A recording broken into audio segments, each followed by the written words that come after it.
आम्ही तुम्हाला तुमच्या पुढच्या पिढ्यांसाठी जागृत करण्याचं काम करत आहोत। एक लक्षात घ्या, आम्ही लढण्याचं काम करत नाही, आम्ही परस्परात आमच्या समाज बांधवांना लढवत नाही। जो 2000 वर्षापेक्षा जास्त जो समाज बहिष्कृत होता, जो गावाच्या बाहेर राहत होता, ज्याला पिण्याचं पाणी पण भेटत नव्हतं, ज्याचा संपत्तीवर अधिकार नव्हता, त्यांना आपसात लढून काय फायदा होणार आहे? अहो, एकीकडे जर तुम्ही पाहिल्या तर महाराष्ट्रातली देशातली परिस्थिती, अनुसूचित जातीच्या 2-2.5 लाख जागा रिक्त आहेत, त्याच भरल्या जात नाही आहेत। अहो, त्या भराव्यानं पहिल्यांदा आमचा जो अत्यंत जो विकसित झालेला नाही आहे त्यांना देऊन टाकावा ना, भरल्या तर पाहिजे। हे भरलंच जात नसेल मग आपणच आपसामध्ये एक दुसऱ्याला शिव्या द्यायच्या, हा कुठला प्रकार आहे? आपल्याकडे तसंही माहीत आहे, पदोन्नतीतलं आरक्षण आपलं मागच्या वेळेस गेलं, सुप्रीम कोर्टामध्ये नेऊन सोडलं, तिथं कुणी वाली नाही आहे, कुणी बोलत नाही आहे, कुणाला बोलायला येत नाही आहे। आणि मी मध्यंतरी आमचे बरेच अधिकारी आहेत, एकाला विचारलं, ॲग्रिकल्चर ऑफिसर आहे, म्हटलं पोरगी कुठं आहे? त्यांनी सांगितलं जर्मनीमध्ये आहे। पोरगा कुठं आहे? तर त्यांनी सांगितलं फ्रान्समध्ये आहे। ते काय होते? ते अधिकारी होते। कशानं अधिकारी झाले? आरक्षणानं झाले। लेकरं तिकडे गेले। मला सांगा, हेच अधिकाऱ्यांची पोरं उद्या हे सगळं संपलं तर स्वतःच्या भरीसावर मूठभर लोक तर जातील, बाकी या समाजाचं काय होईल याचा विचार झाला पाहिजे। हा विचार कोणत्याही जातीपातीच्या विरोधातला नाही आहे, सगळ्यांना न्याय भेटला पाहिजे। नाहीतर पहिलेच तर अनुसूचित जातीच्या 2.5 लाख जागा भरल्याच गेल्या नाही आहेत, पदोन्नतीतल्या 1 लाख जागा तर गायबच झाल्या आहेत। आता तर पदोन्नतीतला परत GR निघाला आहे का MPSC जे 50% भरायचे ते पण संपवलं गेलेलं आहे। त्याच्यामुळे हा अत्यंत संवेदनशील प्रश्न आहे। आणि जे जे लोक आपले छोटे छोटे गट करून करतात, विशेषत्वानं बरेच अधिकारी कर्मचारी, हा सामाजिक प्रवाह शेवटी वैचारिक मंथन आहे, याच्यामध्ये सगळ्यांनी एक आलं पाहिजे। याच्यामध्ये पक्ष नाही, जात नाही, धर्म नाही, काही नाही, सगळ्यांनी या ठिकाणी एकत्रित येऊन जर हा विचार केला तर मला वाटते नक्की आपल्याला याच्यामध्ये न्याय भेटेल। 2011 मध्ये जनगणनेमध्ये आपण जर डाटा काढला तर महाराणी बौद्धांची संख्या साधारणतः 61% आहे, मातंग समाजाची 19% आहे, चर्मकार समाजाची सर्वसाधारण बाकी फिगर देतील मंडळी 10% आहे, आणि इतर जे 59 जातीमधील सगळे आहेत त्यांची संख्या फक्त 10% आहे। त्याच्यामध्ये या सगळ्यांचं नुकसान, आता हे 13% मध्ये विभागणी करायचं, जातीवर जर विभागणी केली तर 60% महाराणी बौद्धांना मग 7.8% जाते, मातंगांना 2.60% जाईल, चर्मकारांना 1.3% जाईल। मग हे कसं होणार आहे? हा संभ्रम मला वाटते दूर होणं अत्यंत गरजेचं आहे। हा भांडणं लावून संभ्रम दूर होऊ शकत नाही। आम्ही उपवर्गीकरणाच्या विरोधात नाही आहे, तसं तर संविधानामध्ये उपवर्गीकरण करण्याच्या संदर्भामध्ये बाबासाहेबांनी स्पष्टपणे असं कुठं म्हटलेलं नाही आहे। सर्वोच्च न्यायालयाने या बाबतीत निर्णय दिला। ईव्हीसीला या वर्षाचा आंध्र प्रदेश 2004चा जो कायदा आहे, न्यायालयाचा निर्णय आला, त्याच्यातही हा अनुसूचित जाती हे शेड्यूल जो आहे हा एक संघ आहे असं म्हटलं होतं। किंबहुना या निर्णयामध्ये पण बेला त्रिवेदीनं जे म्हटलं ते पण आपण जर वाटलं तर हा समाज होमोजिनियस आहे। आणि कारण त्याचं असं पण आहे का हा सगळा अनटचेबल होता, हा सगळा बहिष्कृत होता, हा सगळा समाज गावाच्या बाहेर हजारो वर्ष राहत होता, याला कोणताही अधिकार नव्हता। मग याच समाजाला विभागणी करायचं कसं? एक डाटा आला होता, विचार करा की ह्युमन डेव्हलपमेंट इंडेक्स मध्ये भारताचा 193 देशामध्ये 129वा नंबर आहे। आता तुम्ही विचार करा की या ह्युमन डेव्हलपमेंट इंडेक्समध्ये 15% वाल्यांचा जर वाटा काढला तर या देशातल्या अनुसूचित जातीचा जर वेगळा ह्युमन डेव्हलपमेंट इंडेक्स जर झाला तर तो हे 193 देशातल्या शेवटच्या नंबरवर येईल। इतकी भयानक आमची सगळ्यांची स्थिती आहे। हंगर इंडेक्स पण जर पाहिला तर अशीच परिस्थिती आहे। त्याच्यामुळे आपसात लढू नका, आपसात लढलो तर हा आमच्यावर अनेक नजरा टपल्या आहेत. आपलं आरक्षण काढण्याची भाषा जे करतात त्यांना कृपया सपोर्ट करू नका. आम्ही कुणाचा विरोध करत नाही, आम्ही कोणत्या समाजाचा विरोध करत नाही. हे अस्पृश्य समाज जे आहेत ते 59 ज्या जाती आहेत हे सगळी आमची भावंड आहेत. मी तुम्हाला पण सांगतो, हे आपसात लढवण्याचं जे षडयंत्र करतायत त्यांच्यावर तुम्ही जाऊ नका. तुम्ही घटनेवर विश्वास ठेवा. उपवर्गीकरण करताना आता 2027मध्ये जेव्हा ऑलरेडी जनगणना होत आहे, मग या जनगणनेचा आधार घेऊन जर झालं तर मला वाटते हे जास्त योग्य होईल. आणि आपण जेव्हा वस्तुनिष्ठ आणि संख्यात्मक डाटाची जर गोष्ट करतो तर 2027मध्ये आता ऑलरेडी जनगणना सुरू झालेली आहे. 2027ला महाराष्ट्रातील 59 जाती अनुसूचित जातींच्या त्यांचा संपूर्ण डेटा सरकारजवळ उपलब्ध होणारच आहे. त्याच्यामुळे त्यांचा आर्थिक, सामाजिक, शैक्षणिक, राजकीय या सगळा डाटा सरकारजवळ येईल. आणि हा डाटा आल्यानंतर या 59 जातींना विश्वासात घेऊन उपवर्गीकरण करणं योग्य राहील असं मला या मंचावरून सांगावंसं वाटते. या लौह वस्तादांनी महात्मा फुलेंच्या सत्यशोधक चळवळीत प्रचंड मोठा आधार दिला. ज्या मुक्ता साळवेनी लहानशा लेपोरीनं एक या बहिष्कृत समाजाला स्त्री शिक्षणातून प्रबुद्ध करण्याचं काम केलं. अहो, आम्ही त्यांचे पाईक आहोत. ही आमची मूल्यसंपदा आहे. ही आमच्या सगळ्या बहिष्कृतांची सांस्कृतिक परंपरा आहे, एक लक्षात घेतलं पाहिजे. आणि म्हणून यांच्यामध्ये भांडणं तणणं करणारी जी कोणी असुरी ताकद असेल, जी आमच्यामध्ये झगडे लावायचा प्रयत्न करत असेल, त्यांच्यावर विश्वास कृपया ठेवू नका. मी सगळ्यांना विनंती करतो, महाराष्ट्रामध्ये ज्या संपूर्ण हा भोळा बाबळा समाज हा जो बघतोय त्यांना विनंती करतोय का आम्ही कोणत्याही जाती धर्माच्या विरोधात नाही आहे. आमची सगळ्यांची मागणी आहे का बाबासाहेबांच्या विचारावर आणि लोकशाहीर अण्णाभाऊ साठेंच्या विचारावर, वस्ताद लहुजी साळवेंच्या विचारावर, संत रविदास महाराजांच्या विचारावर आपण सगळेजण एकत्रित आलो पाहिजे. जगाला प्रज्ञाशील आणि करुणेची शिकवण देणारे महाकारुणिक तथागत भगवान बुद्ध यांना विनम्र अभिवादन. हिंदवी स्वराज्याचे संस्थापक छत्रपती शिवाजी महाराज, सामाजिक क्रांतीचे प्रणेते महात्मा ज्योतिबा फुले, आरक्षणाचे जनक छत्रपती शाहू महाराज, भारतीय घटनेचे शिल्पकार, या देशातील समस्त बहुजनांचे मार्गदाते, मुक्तिदाते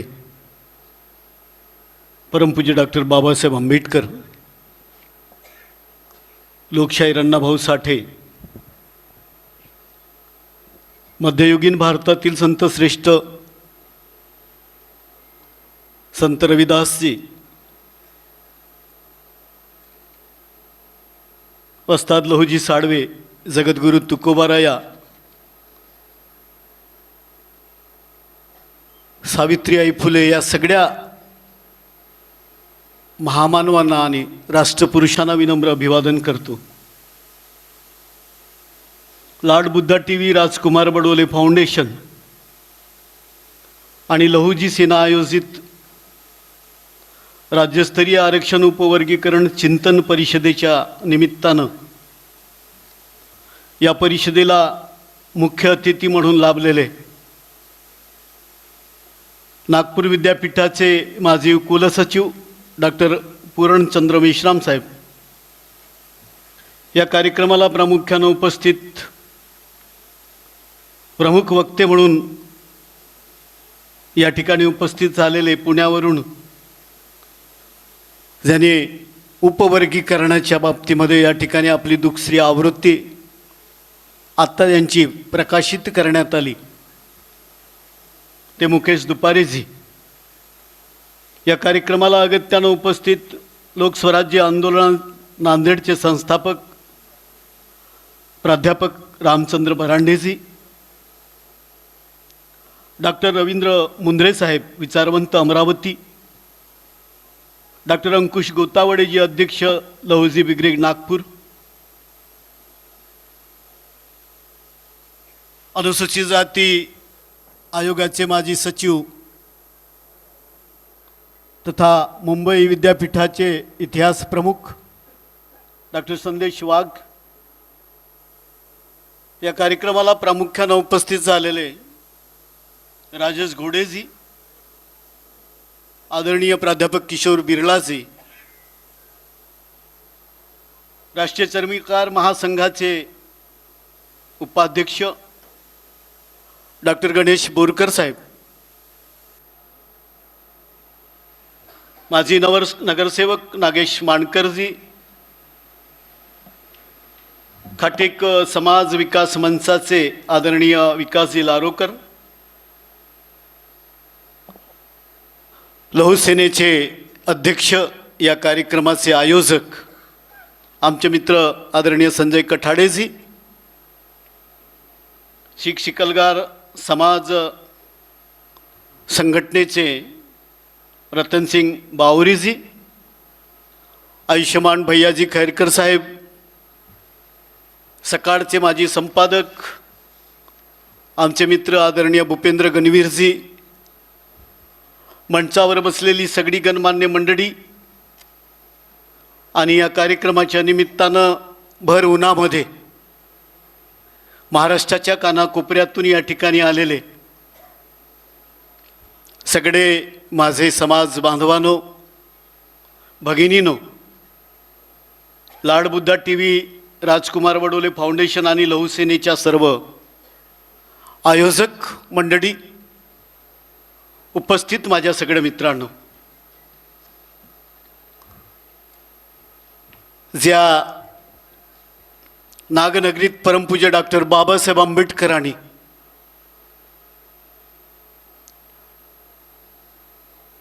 तथागत भगवान बुद्धाच्या प्रबुद्ध विचारानं आम्हा सगळ्यांना या ठिकाणी प्रबुद्ध केलं, त्या नागनगरीमध्ये या ठिकाणी या उपवर्गीकरणाच्या चिंतन परिषदेचं आयोजन होत आहे, त्याचा मला अत्यंत आनंद होत आहे.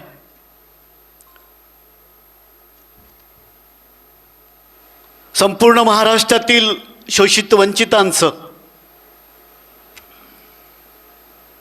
आणि त्यांच्यावर हजारो वर्षे शोषण करणाऱ्या शोषकांचे सुद्धा या चिंतन परिषदेकडे लक्ष लागलेलं आहे. हे मुद्दाम या ठिकाणी मी आवर्जून आपल्या सगळ्यांना सांगू इच्छितो.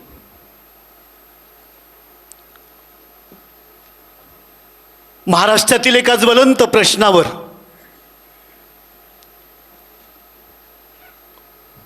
त्या ज्वलंत विषयाला घेऊन या ठिकाणी ही चिंतन परिषद आयोजित करण्यात आलेली आहे.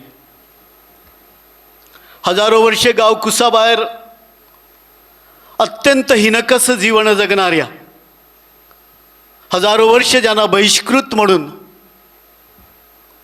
कुत्र्याला साखर मुंगीला भाकर परून तू माणसाला माणसाच्या सावलीचा विटाळ पळणाऱ्या व्यवस्थेला दूर सारून त्यांच्या वेदनांना वाचा फोडणाऱ्या मूकमाया नायक परमपूज्य डॉक्टर बाबासाहेब आंबेडकरांनी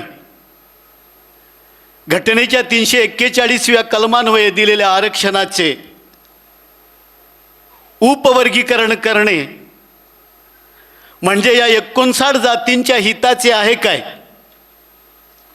सर्वोच्च न्यायालयाने 1 ऑगस्ट 2024ला उपवर्गीकरणाच्या संदर्भात जो निर्णय दिला, जे दिशानिर्देश दिले, त्या दिशानिर्देशानुसार उपवर्गीकरणाबाबत शासन प्रक्रिया करीत आहे काय? महाराष्ट्र राज्यात अनुसूचित जाती उपवर्गीकरण करताना संपूर्ण कार्यवाही जी होत आहे ती संविधानिक पद्धतीने पूर्ण केली जात आहे काय?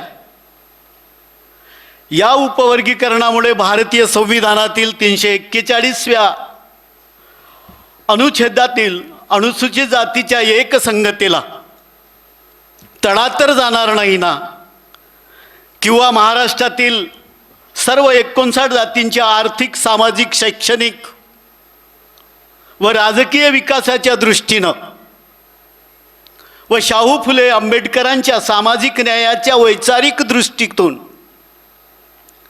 हे सगळं हितावह आहे काय, याबाबत या चिंतन परिषदेमध्ये वैचारिक मंथन होऊन तो पुरोगामी महाराष्ट्राच्या आणि शोषितांच्या भविष्यातील पिढ्यांना त्यांच्या उत्थानाच्या दृष्टीनं योग्य दिशा देईल का, याबाबतचे चिंतन आणि मंथन खरं म्हणजे या परिषदेमध्ये होणार आहे आणि याचा मला आनंद आहे. मी विशेष अभिनंदन करतो लाडबुद्धा टीव्हीचे आणि श्री सचिन मून आणि त्यांच्या टीमचे. हा अत्यंत गंभीर असा विषय घेऊन त्यांनी महाराष्ट्रातील जनतेला या विषयाची जाणीव, त्यांच्या परिणामाची जाणीव जागृती करण्याचं एक मोठं काम हातात घेतलं आहे. अत्यंत विपरीत परिस्थितीत त्यांचे हे काम सुरू आहे. अनेक संकटे, राजकीय दडपण, प्रस्थापितांच्या धमक्या, आपल्याच लोकांच्या गटातटातील दावे प्रतिदावे, या सगळ्या मुक्या मारांना सहन करीत आणि आपल्याच वेदनांना आपल्याच कुशीत घेत आपल्याच स्वप्नांची राखरांगोळी करण्यात ते अनेक वर्षापासून जे कार्यक्रम राबवतात हे आम्ही सगळेजण बघतोय.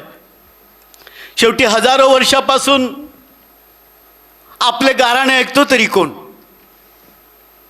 बाबासाहेब जेव्हा या हजारो वर्षाच्या मुक्या बहिष्कृतांच्या प्रश्नांना घेऊन उभे राहिले, ते जेव्हा लढत होते, तरी कोणती माध्यमं त्यांना साथ देत होती याचा विचार आपण करा. आता ही प्रमुख प्रसार माध्यमे आपल्याच मस्तीमध्ये मशगूल असताना या शोषित वंचितांच्या आवाजांना घराघरापर्यंत पोहोचवण्याचं काम शेवटी कोण करतोय? तेव्हा बाबासाहेबांनी बहिष्कृत भारत मूक नायक सुरू करून ते काम केलं. आज अत्यंत खडतर प्रवास करीत लाडबुद्धा टीव्ही हे काम करत आहे आणि म्हणून त्यांच्यासाठी आपण एकदा सगळ्यांनी टाळ्या वाजवल्या पाहिजे असं मला वाटते. राजकुमार बडोले फाउंडेशन सातत्यानं या वैचारिक यात्रेत त्यांना सहकार्य देत आहे, त्याबद्दल त्यांचे सुद्धा आभार.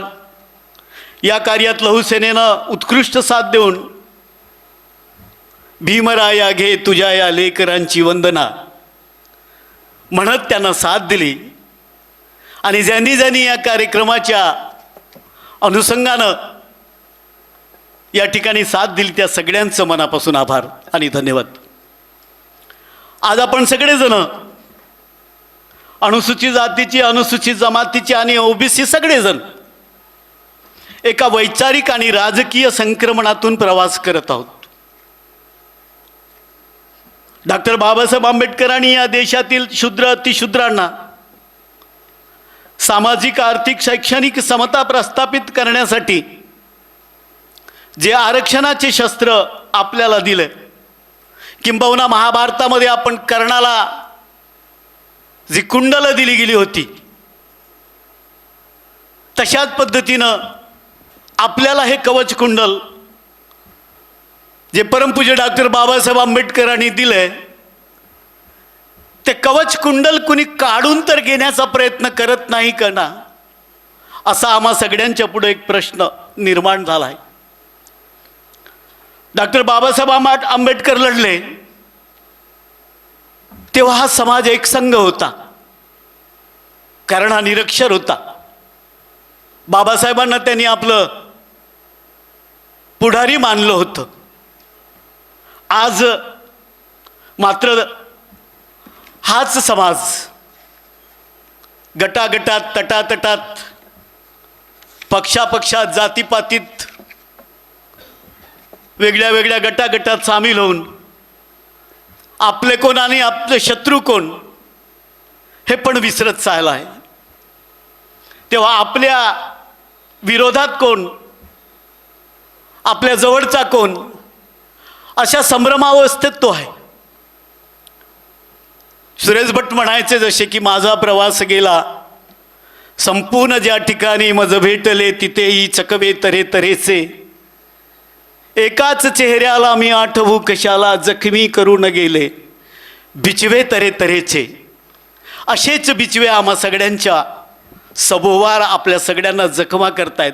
त्याची जाणीव जागृती करण्यासाठी मला वाटते ही चिंतन परिषद अत्यंत महत्त्वाची आहे. आपल्या सगळ्यांना माहीत आहे 1 ऑगस्ट 2024ला सर्वोच्च न्यायालयानं उपवर्गीकरणाच्या बाबतीत निर्णय दिला. 15 ऑक्टोबर 2024ला पाटणा उच्च न्यायालयाचे निवृत्त न्यायाधीश न्यायमूर्ती अनंत बदर यांच्या अध्यक्षतेखाली महाराष्ट्र शासनानं 1 सदस्यीय समिती बनवली. त्याला बार्टीच्या माध्यमातून साथ दिल्या गेली. 16 मार्च 2026ला या समितीनं राज्य सरकारला उपवर्गीकरणाच्या बाबतीतला अहवाल दिला आणि तो अहवाल सरकारनं मार्च महिन्याच्या शेवटी मंत्रिमंडळात पण आणला. पण तो अहवाल सार्वजनिक केला गेला नाही.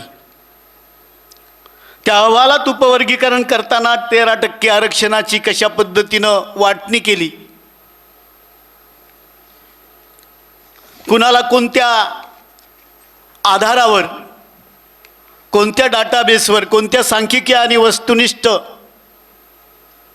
अभ्यासाला धरून कुणाला किती आरक्षण दिलं गेलं, या बाबतीत आज समाजामध्ये प्रचंड मोठ्या प्रमाणामध्ये चिंता निर्माण झाली आहे.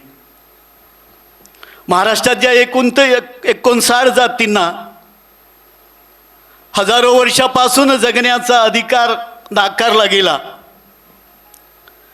त्या जातीला घटनेच्या माध्यमातून परमपूज्य डॉक्टर बाबासाहेब आंबेडकरांनी 26 जानेवारी 1950ला जो अधिकार दिला आरक्षणाचा, त्या आरक्षणाच्या अधिकाराला विभागून कुणाला कसे आरक्षण दिलं जाईल, त्याचं उपवर्गीकरण कसं केलं जाईल, याबाबत अनेक प्रश्न लोकांमध्ये निर्माण झाले आहेत.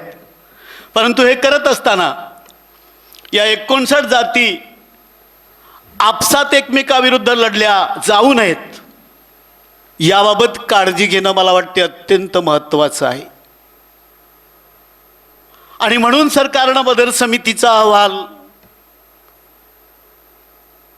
पहिल्यांदा सार्वजनिक करावा अशी मागणी सर्वत्र होताना दिसत आहे. सरकारने 10 एप्रिलला एक परिपत्रक काढून उपवर्गीकरणाच्या बाबतीमध्ये लोकांच्या प्रतिक्रिया मागितल्या. आम्ही ऐकलंय 50,000 प्रतिक्रिया आल्यात. परंतु अहवालच लोकांपर्यंत जेव्हा आला नाही तेव्हा आपण सगळ्यांनी काय प्रतिक्रिया द्याव्या याबाबत पण सगळ्यांमध्ये संभ्रम निर्माण झालेला आहे. सर्वोच्च न्यायालयाने 1 ऑगस्ट 2024ला निर्णय देताना उपवर्गीकरण करताना राज्यानं सांख्यिकीय व वस्तुनिष्ठ डेटा यावरच उपवर्गीकरण केलं पाहिजे किंवा उपवर्गीकरण राजकीय हेतूनं किंवा मनमानी पद्धतीनं होता कामा नये हे पण म्हटलेलं आहे. त्याचबरोबर हा निर्णय न्यायालयीन पुनर्विलोकनासाठी किंवा ज्युडिशियल रिव्ह्यूसाठी खुला असेल हे पण त्या ठिकाणी म्हटलेलं आहे. एक महत्त्वाचा मुद्दा या ठिकाणी मला सांगावं असं वाटते. एक घटनात्मक बाब म्हणून अनुसूचित जातीच्या उपवर्गीकरण करताना भारतीय संविधानाच्या कलम 338(9) चे उल्लंघन तर होत नाही ना, याबाबत मंचावरील आणि सगळ्या महाराष्ट्रानं चिंतन करणं अत्यंत गरजेचं आहे. बदर समितीने या बाबतीमध्ये चिंतन केले की नाही हे आम्हाला तर नाही माहीत, परंतु अनुसूचित जातीतील उपवर्गीकरण हा विषय संविधानाच्या अंतर्गत अनुसूचित जातीचे संरक्षण, प्रतिनिधित्व, आरक्षण, सामाजिक न्याय घटनात्मक धोरणात्मक विषय आहे आणि त्यामुळे संविधानातील कलम 338(9) हे अत्यंत बंधनकारक तरतूद उपवर्गीकरण करण्यास लागू होते। भारतीय संविधानातील कलम 338(9) असे स्पष्ट नमूद केलेलं आहे की संघ राज्य व प्रत्येक राज्य शासनाने अनुसूचित जातींना प्रभावित करणाऱ्या सर्व महत्त्वपूर्ण धोरणात्मक विषयावर राष्ट्रीय अनुसूचित जाती आयोगाशी सल्लामसलत करणं बंधनकारक राहील, असं संविधानाच्या 338(9) मध्ये म्हटलेलं आहे। सदर तरतुदीनुसार अनुसूचित जातींशी संबंधित कोणतेही धोरणात्मक निर्णय असेल, मग ते वर्गीकरण असेल, उपवर्गीकरण असेल, हे सर्व करण्याच्या पूर्वी National Commission for Schedule Caste सोबत सल्लामसलत करणं हे राज्याला बंधनकारक आहे आणि या संदर्भात अत्यंत महत्त्वपूर्ण निर्णय एका निकालामध्ये आंध्र प्रदेश शासन आणि बी नारायण याच्या संदर्भामध्ये उच्च न्यायालयाने याच्यामध्ये म्हटलेलं आहे। त्याच्यामुळे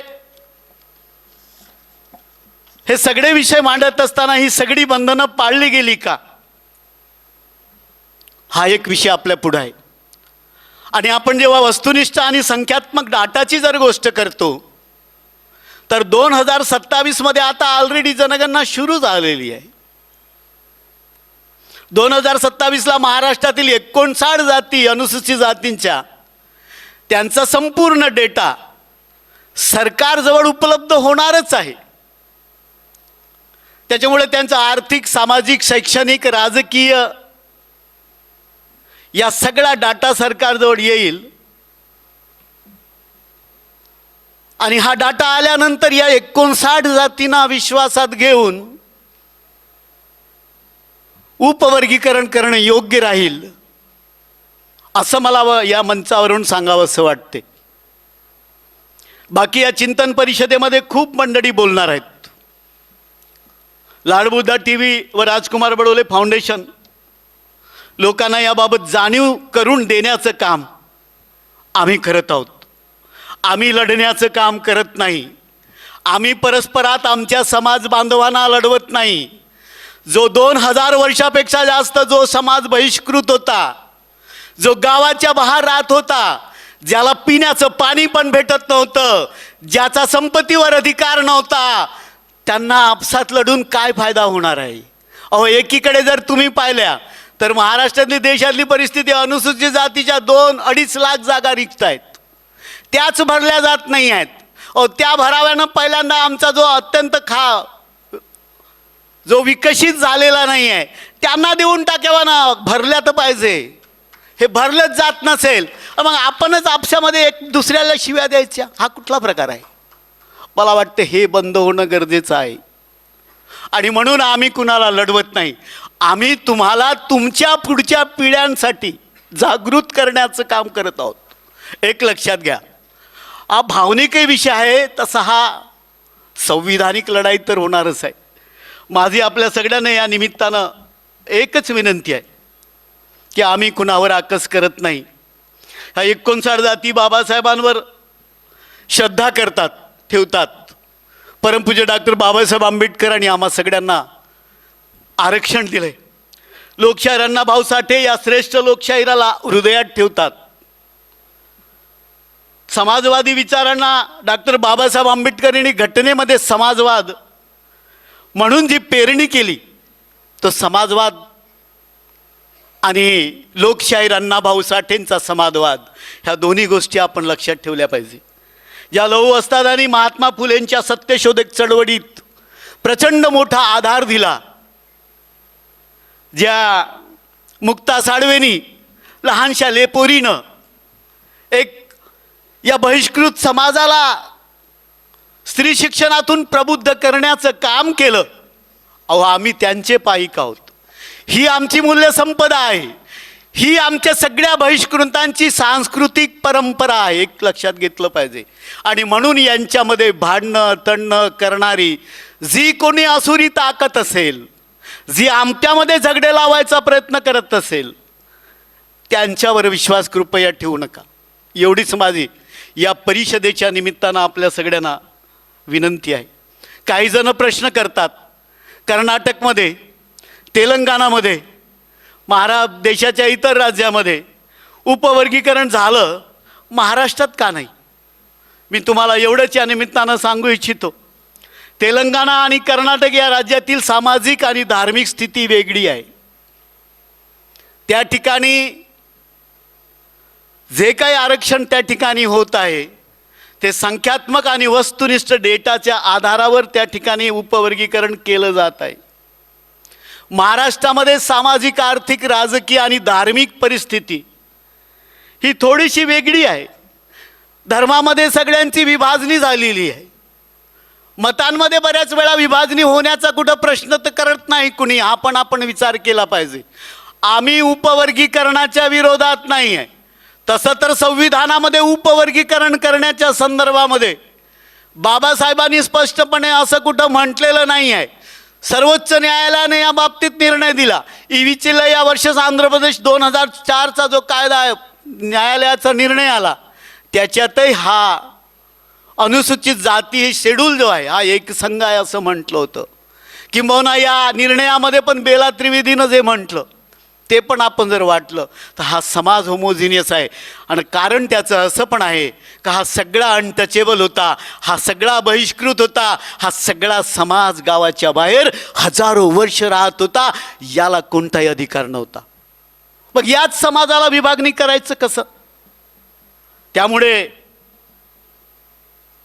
अनेक मंडळी या ठिकाणी बोलताना दिसत नाही, अनेक राजकीय लोक या ठिकाणी बोलताना दिसत नाही. त्याच्यामुळे आम्हा सगळ्यांमध्ये संभ्रम आहे. कोण आपला, कोण परका, कोण कुणाचा तेच कळायला मार्ग नाही. काही नाही, त्यामुळे काही राजकीय नेते पुढे सरसावतात. त्यांना भीती वाटते आपण बोललो तर आपण शिकार होऊ. ही पण भीती अनेकांच्या मनात आहे.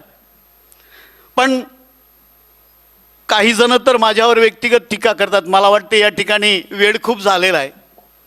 त्या बाबतीमध्ये मला बोलणं काही उचित राहणार नाही. मंचावर बरीच लोक या ठिकाणी बोलणार आहेत. पण मी काय म्हणतो, 2011मध्ये जनगणनेमध्ये आपण जर डाटा काढला तर महाराणी बौद्धांची संख्या साधारणतः 61% आहे. मातंग समाजाची 19% आहे. चर्मकार समाजाची सर्वसाधारण बाकी फिगर देतील मंडळी 10% आहे. आणि इतर जे 59 जातीमधील सगळे आहेत त्यांची संख्या फक्त 10% आहे. त्याच्यामध्ये या सगळ्यांचं नुकसान. आता हे 13% विभागणी करायचं, जातीवर जर विभागणी केली तर 60% महाराणी बौद्धांना मग 7.8% जाते, मातंगांना 2.60% जाईल, चर्मकारांना 1.3% जाईल. मग हे कसं होणार आहे? हा संभ्रम मला वाटते दूर होणं अत्यंत गरजेचं आहे. हा भांडणं लावून संभ्रम दूर होऊ शकत नाही. आणि म्हणून मला वाटते हा अबकटेचा आधार करताना पण कोणत्या जातीला कुठं टाकलं जाईल, हा सगळा जर बदर समितीनं जर हा सगळा दिला असेल तर तो लोकांच्या पुढं आला पाहिजे ना. लोकांना कळलं तर पाहिजे त्याच्यामध्ये काय आहे. आणि म्हणून या ठिकाणी मी सगळ्यांना विनंती करतो, महाराष्ट्रामध्ये ज्या संपूर्ण हा भोळा बाबळा समाज हा जो बघतोय त्यांना विनंती करतोय का आम्ही कोणत्याही जाती धर्माच्या विरोधात नाही आहे. आमची सगळ्यांची मागणी आहे का बाबासाहेबांच्या विचारावर आणि लोकशाहीर अण्णाभाऊ साठेंच्या विचारावर, वस्ताद लहुजी साळवेंच्या विचारावर, संत रविदास महाराजांच्या विचारावर आपण सगळेजण एकत्रित आलो पाहिजे. बाकी काही जण माझ्यावर बऱ्याच व्यक्तिगत टीका करतात. आपल्याकडे तसंही माहीत आहे पदोन्नतीतलं आरक्षण आपलं मागच्या वेळेस गेलं, सुप्रीम कोर्टामध्ये नेऊन सोडलं. तिथं कुणी वाली नाही आहे, कुणी बोलत नाही आहे, कुणाला बोलायला येत नाही आहे. आणि मी मध्यंतरी आमचे बरेच अधिकारी आहेत, एकाला विचारलं, ॲग्रिकल्चर ऑफिसर आहे होतं, म्हटलं पोरगी कुठं आहे? त्यांनी सांगितलं जर्मनीमध्ये आहे. पोरगा कुठं आहे? तर त्यांनी सांगितलं फ्रान्समध्ये आहे. ते काय होते? ते अधिकारी होते. कशानं अधिकारी झाले? आरक्षणानं झाले. लेकरं तिकडे गेले. मला सांगा, हेच अधिकाऱ्यांची पोरं उद्या हे सगळं संपलं तर स्वतःच्या भरीशावर मूठभर लोक तर जातील, बाकी या समाजाचं काय होईल याचा विचार झाला पाहिजे. हा विचार कोणत्याही जातीपातीच्या विरोधातला नाही आहे. सगळ्यांना न्याय भेटला पाहिजे. नाहीतर पहिलेच तर अनुसूचित जातीच्या 2.5 लाख जागा भरल्याच गेल्या नाही आहेत. पदोन्नतीतल्या 1 लाख जागा तर गायबच झाल्या आहेत. आता तर पदोन्नतीतला परत जी आर निघाला आहे का MPSC जे 50% भरायचे ते पण संपवलं गेलेलं आहे. त्याच्यामुळे हा अत्यंत संवेदनशील प्रश्न आहे. आणि जे जे लोक आपले छोटे छोटे गट करून करतात, विशेषत्वानं बरेच अधिकारी कर्मचारी, हा सामाजिक प्रवाह शेवटी वैचारिक मंथन आहे. याच्यामध्ये सगळ्यांनी एक आलं पाहिजे. याच्यामध्ये पक्ष नाही, जात नाही, धर्म नाही, काही नाही. सगळ्यांनी या ठिकाणी एकत्रित येऊन जर हा विचार केला तर मला वाटते नक्की आपल्याला याच्यामध्ये न्याय भेटेल, असंच मला या ठिकाणी म्हणावंसं वाटते. बाकी आप देख रहे हैं